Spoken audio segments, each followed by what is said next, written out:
Hi everyone, welcome to my first edition of Mahogany Talks.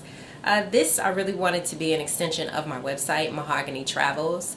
I really wanted to highlight travel from the perspective of a working professional because I feel like a lot of times on Instagram we always see people on the go, they're everywhere, they have the best outfits, and it appears that they don't work or that they have an excess of money. And I wanted to be as transparent as possible to show that my trips are definitely planned, and I have a finite amount of resources and vacation time. It's still possible to travel even if you do have these restraints, which is really the message that I want to get across. I wanted to talk about today, the number one question that I do get is, how do you travel so often?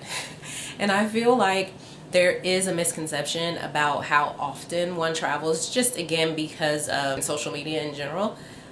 I try to take a trip once a year, at least minimum. And that's generally around my birthday in September. So it's usually right after high season if it's a place like, say, Europe, where the summer is amazing for the weather.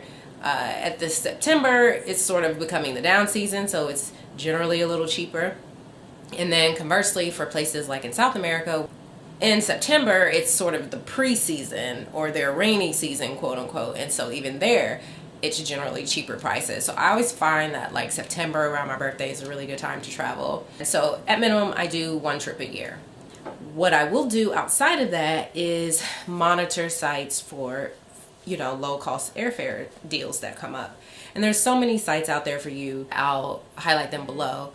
But basically, if something comes up and it's at a location that I'm interested in, I'll check out the dates that deal is available for. And if it's far enough in the future for me, having an office job, I know that I can put in my request for vacation and I won't have a problem getting the time off. So generally, those deals are at least 2 months to 6 months out. So I know in 4 months, I'll definitely have my PTO request in and I'll be able to get the time off. I don't know, how PTO works at every place, obviously, but for my particular company, you rarely get denied the PTO days that you're requesting. So I've never really had to worry about that. But I will book if it's a destination that I'm interested in.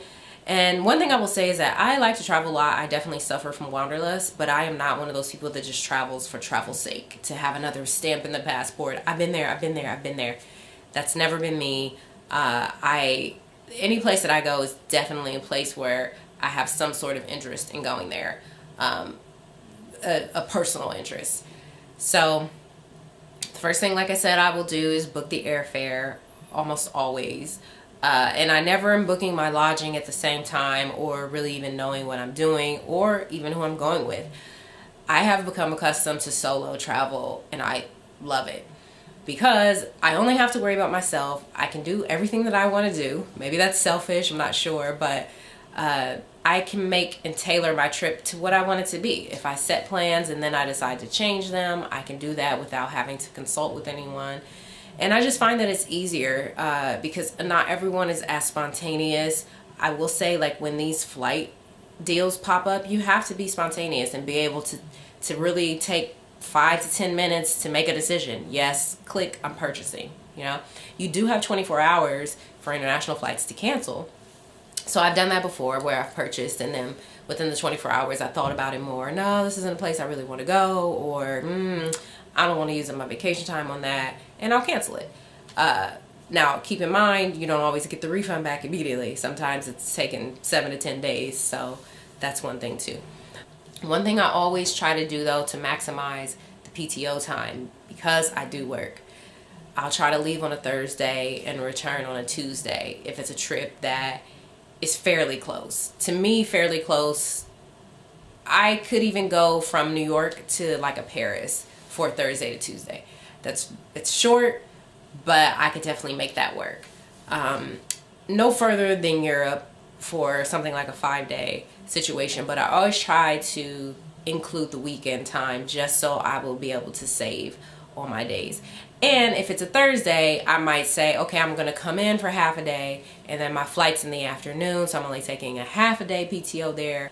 And that's how I try to maximize the time for my PTO, always including a weekend, or obviously a holiday, always including the time across the holidays to get a vacation in. The other thing that I find with my job in particular is that I try to go above and beyond at work and have a really good rapport with my manager, because I always feel that if I'm doing a good job and then I'm going to ask you for some time off, you shouldn't deny it because my work is done. You know, it's never a case where I would be coming to you and then you're like, oh, this isn't done, you're slipping here. It's always kind of like, you're on top of your stuff, so sure. And I've always managed to have really good managers in that way. Even if it was like the personal relationship with the manager, like I didn't care for the person, even with that, they still, could respect, like, you get your work done, okay.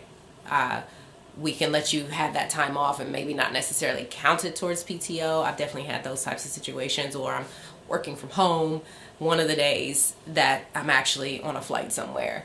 The flip side of that though is I'm answering my phone on the weekends. I'm responding to emails all the time.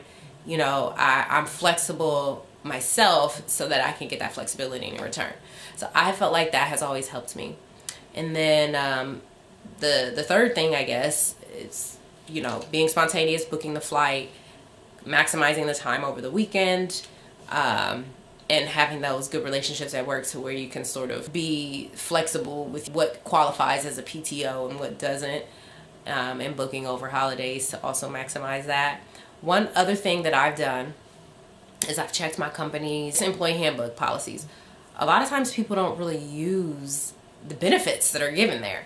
So for example, there was a time where I was going to school and working full time, and I wanted to do a study abroad program for like 2 months. Obviously I have a full-time job. How am I going to do this? Long story short, I searched my employee handbook. They had something called educational leave of absences, where you could request a leave of absence for educational purposes. Now, no one had ever submitted that as a request for a leave, and I did, and it got approved. They couldn't deny what was in the handbook. I had my syllabus, I had my course. I said, hey, I need to take an educational leave of absence. Now, in order to still maintain, obviously, my bills, I rented out my place through Craigslist, but it was to a student who was also studying abroad where I lived at. So that worked out. And that's what I did. In order to pay my rent, I just rented my place to them, and I was able to take my educational leave of absence and get 2 months abroad. I would say that. Look into your handbooks, maximize your time there. And then finally, what you can check if you live in like a major city hub, like New York City, Los Angeles, Atlanta, Chicago, any of those like major cities, San Francisco, you can generally find someone in another major city in the world that wants to do the swap. I've actually done this with someone in Paris. They came to stay at my apartment in New York, and I went to stay at their place in Paris. And we actually did it again. Me and that same person, we wound up doing a housing swap a couple years later.